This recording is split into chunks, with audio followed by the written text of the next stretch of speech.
อยไหมตรงโน้นอ่ะจริง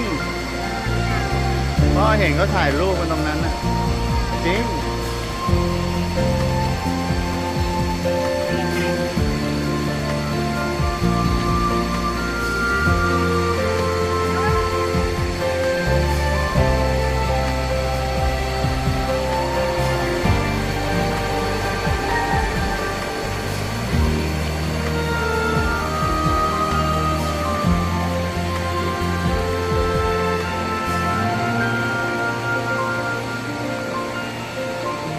ไปดูแบ็คกี้กันไป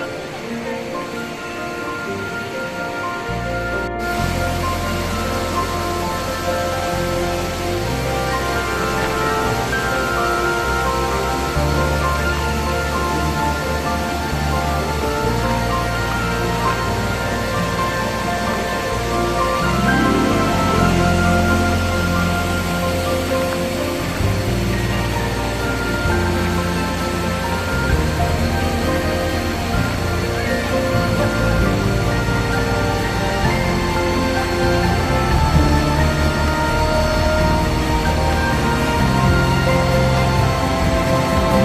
พ่อว่าน้ำมันแรงไหม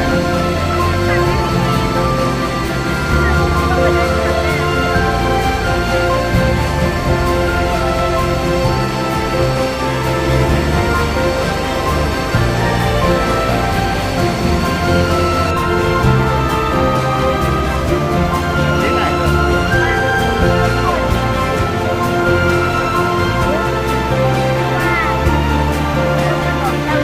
ขึ้นมาแล้วจะเมากันเหรอ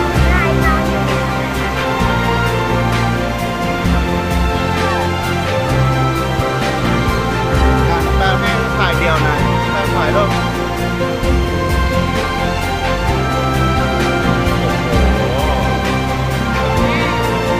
มีเสื้อดินผ่าน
ไหนชี้ปลาอยู่ไหนว่ายน้ำกับปลาเลยว่ายน้ำกับปลาเลยหายไปหมดเลยปลา อยู่ที่ที่นั่นเป็นรถทัวร์ นู่นปลาเต็มเลย